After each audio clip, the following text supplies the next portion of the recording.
فاروق، عمر فاروق رضی اللہ تعالیٰ عنہ کا عہد خلافت، یہ اسلام کے ایکسپینشن کا دور ہے۔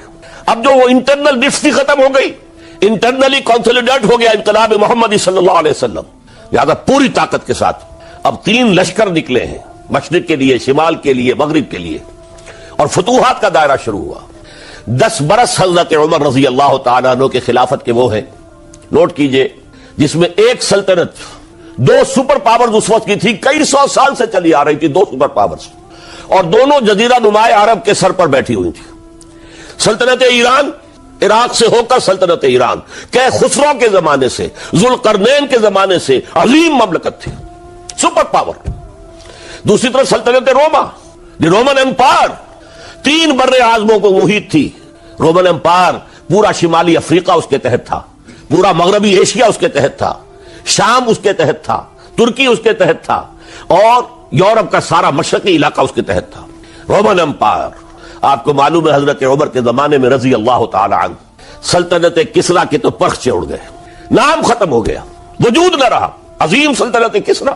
حالانکہ آپ کے علم میں ہوگا ان کا بڑا شاندار ماضی تھا، کہ خسرو اور کیقباد، بڑے بڑے یہ کیانی کہلاتے ہیں، یہ کیان جو ہے یہ بڑی عظیم ایک یوں سمجھیے کہ خاندان تھا بادشاہوں کا، لیکن یہ کہ وہ پوری سلطنت کسریٰ ختم ہو گئی۔ کیوں؟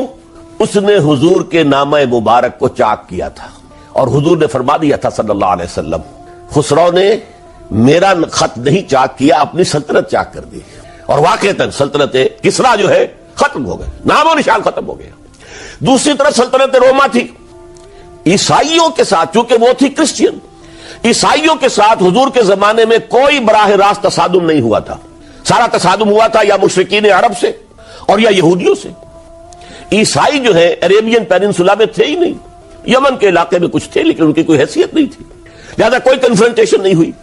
دوسرے عیسائیوں میں ابھی اہل علم موجود تھے، جیسے آپ کو معلوم ہے نجاشی بادشاہ کیسے ایمان لے آیا، اس نے حضرت عیسیٰ کے بارے میں پوچھا، حضرت جعفر طیار رضی اللہ تعالیٰ عنہ نے سورہ مریم کی آیات پڑھ کر سنائی، اور اس نے کہا بین ہی جو ان آیات میں تم نے پڑھا ہے، عیسیٰ کی حقیقت اس سے 3 کے برابر بھی زیادہ نہیں ہے۔ اسی طرح ہرقل نے جب اس کو حضور کا نامہ مبارک پہنچا، اس نے جو بھی پیغامبر آئے تھے ایلچی، ان کا اکرام کیا، احترام کیا۔ وہ عالم تھا، جان گیا کہ یہ نبی آخر الزمان ہے، چاہتا تھا کہ میں ایمان لے آؤں بشرطے کہ میرے سارے درباری سپہ سالار بھی ایمان لے آئیں۔ جیسے کہ سن 300 عیسوی میں پوری رومن امپائر نے عیسائیت اختیار کی تھی، اس سے پہلے وہ بت پرست تھے۔ 300 عیسوی میں سلطنت روما کا جو ایمپرر تھا وہ ایمان لے آیا حضرت عیسیٰ پر۔ اس وقت تک ظاہر بات ہے اسلام حضرت عیسیٰ کا دین تھا، حضور تو ابھی آئے نہیں، حضور کے آنے میں تو ابھی 300 برس سے باقی ہیں۔ وہ عیسائی ہو گیا، پوری مملکت عیسائی ہو گئی، تو وہ نظام جو تھا حکومت کا برقرار رہا، انٹیکٹ رہا۔ ہرقل یہ چاہتا تھا کہ اسی طرح میری پوری سلطنت ایمان لے آئے تو میری حکومت برقرار رہے، لیکن یہ کہ اس کے جو درباری تھے اور اس کے بڑے بڑے جو سپہ سالار اور جرنیل تھے انہوں نے ریجیکٹ کر دیا، اور یہ بادشاہت کی بیڑی اس کے پاؤں میں پڑی رہ گئی۔ ایمان تو نہیں لایا لیکن پہچان گیا تھا حضور کو صلی اللہ علیہ وسلم۔ اور اس سلطنت روما سے پھر آپ کو معلوم ہونا چاہیے کہ مسلمانوں نے اس کی 3 ٹانگوں میں سے 2 ٹانگیں توڑ دی، پورے شمالی افریقہ سے نکال باہر کیا، پورے مغربی ایشیا سے، یہ شام اور ترکی کا علاقہ اناطولیہ نکال دیا، اور اس کی سلطنت محدود رہ گئی یورپ کے اندر۔ تو یہ عظیم کام ہوئے ہیں حضرت عمر رضی اللہ تعالی عنہ کے عہد میں۔ اب سوچئے اس عظیم ریولوشن کا بھی کوئی کاؤنٹر ریولوشن ہونا چاہیے تھا کہ نہیں؟ ایرانی بڑے زبردست نیشنلسٹ لوگ تھے، نسل پرست، اپنی نسل پر فخر کرنے والے، ہماری روایات عظیم ہیں، ہم کہ خسرو کے وارث ہیں۔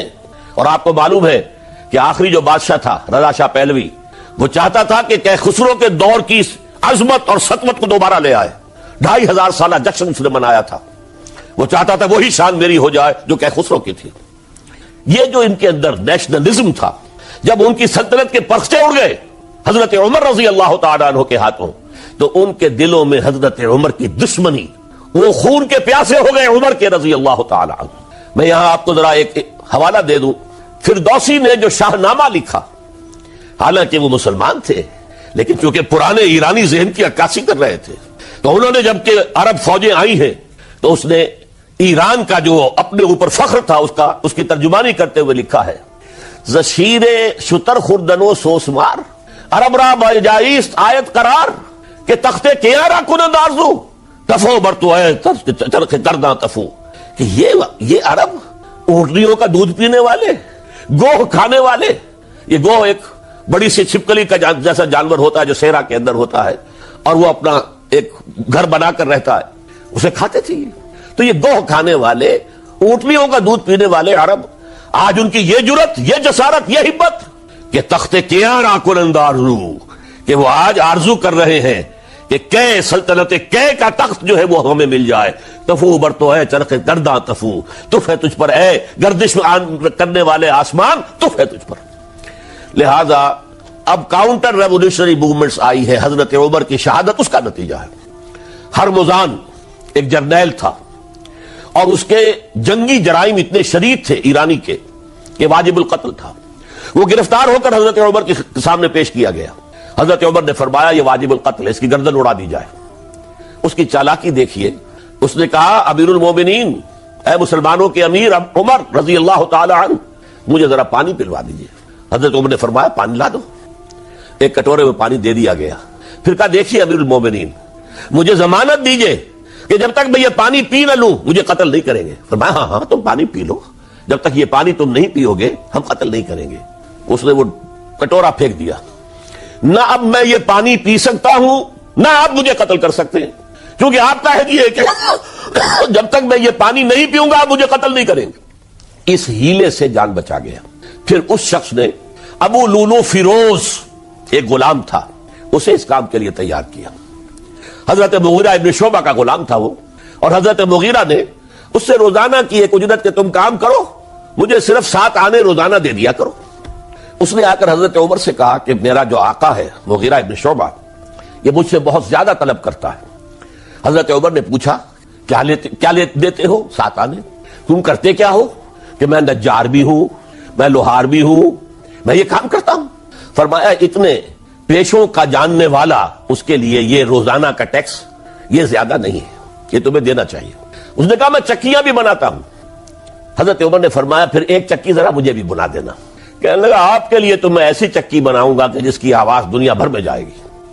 وہ شخص ہے اور ہرمزان کی سازش کے تحت وہ ایرانی جسے بعد میں ایرانیوں نے کیا کہا، جس نے قتل کیا حضرت عمر فاروق کو، حضرت ابو لولو فیروز. آج بھی ایران میں اس کی قبر کی تصویریں بکتی ہیں بازار کے اندر. حضرت ابو لولو فیروز وہ آیا ہے مسجد نبوی میں اور آ کر اس نے جبکہ حضرت عمر رضی اللہ تعالیٰ عنہ امامت فرما رہے حملہ کیا. 5-6 وار خنجر کے کیے. حضرت عمر رضی اللہ تعالیٰ شدید مجروح ہو گئے. یہ انتقام تھا جو عجم نے، وہ سلطنت کے جس کے ٹکڑے ختم ہو گئے تھے، جس کا ٹکڑے کر دیے گئے تھے، اس نے انتقام لیا عالم اسلام سے. سمجھا انہوں نے یہ تھا کہ شاید یہ پوری عمارت اسی ایک ستون پر کھڑی ہے، حضرت عمر ہی کے ستون پر کھڑی ہے. اس ستون کو گرا دو گے پوری عمارت گر جائے گی. لیکن ثابت ہوا نہیں، یہ محمد کی بنائی ہوئی عمارت ہے صلی اللہ علیہ وسلم. یہ بہت قوی ہے، اس کی بنیادیں بہت مضبوط ہیں. کوئی ذرا سی تریڑ بھی نہیں آئی، ذرا سی تریڑ بھی نہیں آئی. حضرت عمر فاروق کی شہادت کے بعد حضرت عثمان رضی اللہ تعالیٰ عنہ کا دور خلافت شروع ہوا اور جوں کا توں جو قافلہ چل رہا تھا آگے چلتا چلا گیا. حضرت عثمان رضی اللہ تعالیٰ عنہ کے بارے میں بہت قیل و قال ہے، ان پر تنقیدیں بھی کی، اپنوں نے بھی کی ہیں، دشمنوں نے بھی کی ہیں. لیکن بات جان لیجئے یہ تاثر غلط ہے کہ ان کے پورے دور خلافت کے اندر فتنہ رہا یا ہنگامہ رہا. قتل غلط. 10 برس خلفائے راشدین میں طویل ترین دور خلافت حضرت عثمان کا ہے رضی اللہ تعالیٰ عنہ. 12 برس. حضرت ابو بکر کے تو 2.25 برس تھے، حضرت عمر کے 10 برس تھے، ان کا 12 برس. اور 12 میں سے 10 سال ایسے تھے بعین ہی جیسے حضرت عمر کے 10 سال تھے. امن و امان ہے، سکون ہے، چین ہے، اور قافلہ اسلام بڑھ رہا ہے. فتوحات کا دائرہ بڑھتا چلا جا رہا ہے. فتوحات سیلاب کے مانند آگے بڑھ رہی ہیں. تھمتا نہ تھا کسی سے سیل رواں ہمارا یہ سیل رواں کوئی روکنے والی کوئی طاقت دنیا میں رہی نہیں تھی. کسرا ختم، سلطنت ایران ختم، اور دوسری سپر پاور سلطنت روما، اس کی 3 میں سے 2 ٹانگیں توڑ دی گئی، 1 رہ گئی. اب کون تھا؟ خارج میں کوئی طاقت نہیں تھی جو اسلام کے اس سیلاب کو اور پوری نوع انسانی پر اتمام حجت اور اللہ کے دین کو پہنچانے کے راستے میں رکاوٹ بن سکتی ہے. اب ایک فتنہ اٹھا. دیکھیے حضور کی کنفرنٹریشن 3 مذاہب سے ہوئی تھی. ایک مذہب مشرکین کا، شرک کا قلع کما کر دیا گیا جزیرہ نما عرب سے، ختم ہو گیا۔ انہوں نے کاؤنٹر ریولوشنری موومنٹس اٹھائیں حضرت ابوبکر کے زمانے میں، ان کو کرش کر دیا حضرت ابوبکر صدیق رضی اللہ تعالیٰ عنہ، چاہے ہزاروں صحابہ شہید ہوئے۔ اس کے بعد دوسری طاقت کون تھی؟ مذہبی، یہودی۔ یہود کے 3 قبیلے مدینے میں آباد تھے، بنو قینقاع، بنو قریظہ، بنو نذیر۔ 2 کو مدینے سے نکال دیا گیا ان کی بدعہدی کی وجہ سے، حالانکہ حضور نے مدینہ تشریف لاتے ہی ان سے معاہدے کر دیے تھے۔ ان کا میثاق مدینہ یہ در حقیقت ایک پیکٹ تھا، جوائنٹ ڈیفنس آف مدینہ کا۔ مدینے پر اگر کوئی حملہ کرے گا، اور ظاہر بات ہے یہ کہ امکان تھا کہ مکے والے آ کر حملہ کریں، مشرکین مکہ، لیکن مدینے کا ہم تحفظ کریں گے مل کر، مسلمان اور یہودی۔ لیکن انہوں نے ہر موقع پر وعدہ خلافی کی۔ پہلے بنو قینقاع نکالے گئے، پھر بنو نذیر نکالے گئے۔ غزوہ احزاب کے موقع پر بدترین جو ہے بدعہدی بنو قریظہ نے کی، اور ان کو بڑی سخت سزا دی گئی، کیونکہ انہوں نے خود کہا تھا کہ ہمارا فیصلہ سعد ابن معاذ رضی اللہ تعالی عنہ جو فیصلہ کر دیں گے وہ ہمارے حلیف ہے، جو فیصلہ کر دیں گے ہمیں قبول ہوگا۔ اور حضرت سعد نے تورات کے حکم کے مطابق فیصلہ کیا کہ ان کے جتنے جوان ہیں وہ قتل کر دیے جائیں گے۔ بڑی سخت سزا تھی کہ جو دی گئی ہے، اس میں کوئی شک نہیں۔ پھر ان کا اڈا تھا بہت بڑا خیبر میں، وہ نکال دیا گیا، وہاں سے انہیں نکالا گیا، اس کے اوپر مسلمانوں نے قبضہ کیا۔ جیسا کہ میں نے عرض کیا، عیسائیوں سے کوئی کنفرنٹیشن نہیں ہوئی تھی، لیکن ان 2 کے ساتھ ایک مشرکین عرب کا خاتمہ ہوا اور ایک جزیرہ نما عرب سے یہودیوں کا خاتمہ ہوا۔ لہذا ان کے اندر جلن تھی، انتقام کی آگ تھی۔ سب سے بڑا تو حسد تھا کہ 2000 سال سے نبوت اور رسالت ہمارے پاس تھی، موسیٰ سے لے کر عیسیٰ تک علیہ الصلوۃ والسلام، 1400 برس ہماری تاریخ کے وہ ہیں کہ کوئی ایک لمحہ بھی نہیں تھا کہ کوئی نبی موجود نہ ہو۔ نوٹ کیجئے اس بات کو، حضرت موسیٰ 1400 قبل مسیح میں، اور حضرت عیسیٰ سن عیسوی کا آغاز، ان 1400 سالوں میں مسلسل نبوت بنی اسرائیل میں رہی۔ یہ حدیث ہے بخاری شریف کی، کانت بنو اسرائیل تسوسہم الانبیاء، بنی اسرائیل کی حکومت، ریاست، سیاست کا کام انبیاء کرتے تھے۔ اذا ہلک نبی خلفہ نبی، جب بھی نبی کا انتقال ہوتا تھا ان کا خلیفہ دوسرا نبی ہوتا تھا۔ یہ چین ٹوٹی نہیں، 1400 برس آپ کو معلوم ہے۔ حضرت داؤد بادشاہ بھی ہے، خلیفہ بھی ہے، نبی بھی ہے۔ ان کے بیٹے حضرت سلیمان بادشاہ بھی ہے، نبی بھی ہے، خلیفہ بھی ہے۔ اسی طریقے سے یہ سلسلہ چلتا رہا۔ تورات انہیں دی گئی، انجیل انہیں دی گئی، زبور انہیں دی گئی، بے شمار صحیفے اور دوسرے چھوٹے نبیوں کو دیے گئے۔ لیکن پھر اللہ تعالیٰ نے نبی آخر الزماں کی حیثیت سے محمد الرسول اللہ کو چن لیا، جو اسرائیلی نہیں تھے، جو اسماعیلی تھے، حضرت ابراہیم کے بڑے صاحبزادے حضرت اسماعیل علیہ السلام کی اولاد میں سے۔ اس پر انہیں سخت رنج، حالانکہ وہ پہچانتے تھے حضور کو، ان کی کتابوں میں جو نشانیاں لکھی تھی وہ پوری حضور پر جو ہے متفق ہو رہی تھی۔ قرآن کہتا ہے یعرفونہ کما یعرفون ابناہم، وہ ایسے پہچانتے ہیں محمد کو صلی اللہ علیہ وسلم جیسے کہ اپنے بیٹوں کو پہچانتے، لیکن انہوں نے نہیں مانا۔ بدترین دشمن، حسد کی آگ میں جلنے والے، اور آج تک وہی معاملہ ہے۔ ان کی نیچر تبدیل نہیں ہوئی ہے۔ اب جو کچھ قیامت صغریٰ آنے والی ہے مڈل ایسٹ میں، عراق پر حملے کے بعد جو کچھ ہوگا، اس سب کی سازش کس نے کی ہے؟ یہود نے۔ یہ ساری اسرائیلی سازش ہے۔ بہرحال یہ علیحدہ بات ہو جائے گی۔ اب انتقام یہودیوں کا آیا۔ یہودیوں کو یہ معلوم تھا ہم تعداد میں اتنے کم ہیں اور ڈسپرسڈ ہیں۔ سن 70 عیسوی میں ایک رومن جنرل ٹائٹس، اس نے حملہ کر کے یروشلم بیت المقدس کی اینٹ سے اینٹ بجائی، 1,33,000 یہودی ایک دن میں قتل کیے۔ اور ان کا سیکنڈ ٹیمپل جو تھا، جو حضرت سلیمان نے بنایا تھا، معبد، عبادت گاہ، ہم تو اسے مسجد کہیں گے، مسجد اقصیٰ، لیکن انہوں نے اسے کہا ہیکل، ٹیمپل، اس کو گرا دیا تھا نبوکدنضر نے 587 عیسوی میں۔ دوبارہ انہوں نے بنایا، اسے ٹائٹس نے گرا دیا، وہ آج تک گرا پڑا ہوا ہے، آج تک۔ صرف ایک دیوار اس کی سلامت ہے جسے وہ ویلنگ وال کہتے ہیں، وہاں جا کر ماتم کرتے ہیں، روتے ہیں، پیٹتے ہیں۔ اور اس کو اس وقت سے نکال دیا گیا یہودیوں کو، نکل جاؤ فلسطین سے، بھاگ جاؤ یہاں سے، دفع ہو جاؤ۔ لہذا وہ ڈسپرس ہو گئے، کوئی یورپ چلے گئے، کوئی روس چلے گئے، کوئی ہندوستان چلے گئے، کوئی افریقہ کے ممالک میں چلے گئے، کچھ ایران میں آ گئے۔ یہ سب، اس کو وہ کہتے ہیں ڈایاسپورا، ہمارا وہ دور جس میں ہم دنیا میں منتشر تھے۔ جب پوری دنیا میں منتشر تھے تو ظاہر بات ہے کسی فوجی مہم کے ذریعے سے مسلمانوں سے انتقام لینا ممکن نہیں تھا، لیکن انتقام لیا ایک ایسی سازش کے ذریعے سے، ایک ایسا فتنۃ الکبریٰ جو ہے برپا کیا ہے، جس کا کہ میں ابھی آپ سے اندازہ کرتا ہوں، جس کے نتیجے میں حضرت عثمان رضی اللہ تعالیٰ عنہ شہید ہوئے۔ اس کو یوں سمجھیے کہ حضور کے دور میں جن لوگوں نے شہادتیں پیش کی، انہوں نے اسلام کو قائم کرنے کے لیے شہادتیں دی۔ اب دور خلافت راشدہ میں جو شہادتیں پیش کی گئیں وہ اسلام کو قائم رکھنے کے لیے، جو عمارت بن گئی ہے اب گرنے نہ پائے، اسے دشمن گرا نہ دے، اس ڈیفنس کے اندر، اس تحفظ کے اندر جانے دی، ہزاروں نے دی۔ حضرت عمر رضی اللہ تعالیٰ عنہ قائد خلافت ہے، بیت المقدس کا محاصرہ کیا گیا، فصیل بڑی اونچی، شہر اندر سے سیلف سفیشینٹ، حملے کا راستہ کوئی نہیں، محاصرہ طول کھینچ رہا ہے، لیکن ان کے پاس رسد بھی موجود ہے، پانی بھی موجود ہے، وہ دروازے بند کر کے بیٹھے ہوئے۔ بالآخر اللہ تعالیٰ کی مشیت کا ظہور کیسے ہوا؟ ان کے کچھ علماء آئے فصیل پر، کہا دیکھو مسلمانوں، تم قیامت تک بھی یہاں پڑے رہو گے محاصرہ کر کے، ہمارا یہ شہر فتح نہیں ہوگا۔ ہاں، ایک درویش بادشاہ کے ہاتھوں یہ شہر فتح ہونا ہے، لیکن تمہارے اندر ہمیں وہ نظر نہیں آ رہا۔ ابو عبیدہ بن الجراح رضی اللہ تعالی عنہ، امین هذه الامہ، ان کا فوراً ذہن گیا، وہ درویش بادشاہ مدینے میں بیٹھا ہوا ہے، عمر رضی اللہ تعالی۔ اب ایک اور عمر بھی ہے جو قندھار میں بیٹھا ہے، نقشہ وہی ہے، سادگی کی حد تک نقشہ وہی، بالکل وہی، اپنی آنکھوں سے دیکھا ہے، وہی سادگی۔ عمر اول، عمر ثانی تھے عمر بن عبد العزیز۔ اب ایک اللہ کے فضل سے اللہ تعالیٰ ایدہ اللہ بنصرتہ، اللہ تعالیٰ ان کی نصرت فرمائے، دشمنوں کو ان کے مقابلے میں نیست و نابود کرے۔ انہوں نے ریکویسٹ بھیج دی کہ حضور تشریف لائیے، یہ شہر فتح ہو جائے گا۔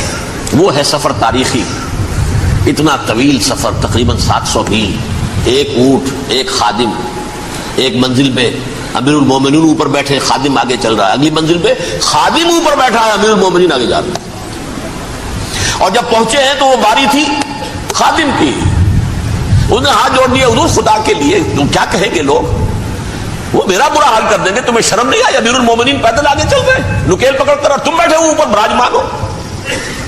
حضرت عمر فرمایا دورو دورو، نہیں، باری تمہاری ہے، بیٹھ۔ اس حال میں پہنچے، اور پھر یہ کہ ابو عبیدہ بن الجراح آئے ہیں، استقبال کیا ہے تو دیکھا ہے اس حال میں چلے آ رہے ہیں، عمر نکیل پکڑے ہوئے چلے آ رہے ہیں، اور کہتے ہیں کہ کہیں کیچڑ ویچڑ تھا، جوتے خراب ہو گئے تھے، وہ بھی اتار کے ہاتھ میں پکڑے ہوئے، کپڑے تو تھے ہی پھٹے ہوئے۔ انہوں نے کہا کہ حضرت ابو عبیدہ نے، دیکھیے یہ بڑا متمدن ملک ہے، بڑا مہذب علاقہ ہے یہ، آپ ذرا حلیہ اپنا دوست فرما دیں، تب جا کے پیش ہم آپ کو کریں گے۔ آپ نے فرمایا نحن قوم اعزنا اللہ بالاسلام، ہم وہ قوم ہیں جنہیں اللہ نے عزت دی ہے اسلام کے ذریعے سے، کپڑوں کے ذریعے سے نہیں، دولت کے ذریعے سے نہیں۔ اسی حال میں گئے ہیں، اوپر سے انہوں نے کھڑے ہو کر نشانیاں دیکھی ہیں، اپنی کتابیں کھولی، ہاں یہ وہی ہے، اچھا لو جی سرنڈر، شہر تمہارے ہاتھ میں۔ خون کا ایک قطرہ نہیں بہا اور بیت المقدس فتح ہو۔ لیکن اس وقت حضرت عمر نے ایک نرمی یہ کی کہ یہودیوں کے لیے بھی اسے اوپن سٹی قرار دے دیا۔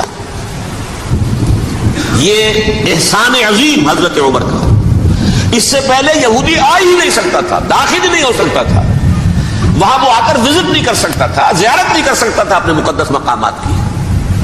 حضرت عمر نے یوں سمجھیے کہ تقریباً 550 برس کے بعد ان کے لیے راستہ کھولا ہے کہ ہاں تم آ سکتے ہو، زیارت کر سکتے ہو۔ لیکن یہ عیسائیوں نے لکھوایا معاہدے کے اندر، انہیں یہاں آپ آباد ہونے کی اجازت نہیں دیں گے، لیکن کم وزٹ دی پلیسز، دیکھیں زیارتیں کریں اور جائیں۔ یہ معاہدہ حضرت عمر کا ہے رضی اللہ تعالیٰ، جو پھر خلافت راشدہ کے بعد بنو امیہ نے بھی اس کو آنر کیا، بنو عباس نے کیا، پھر جو ہمارے یہ ترکوں میں اندر خلافت آئی تو ترک خلفاء نے بھی اس معاہدے کی پوری پابندی کی۔ فلسطین میں آ سکتے ہیں یہودی صرف زائرین کی حیثیت سے، وہاں آباد نہیں ہو سکتے۔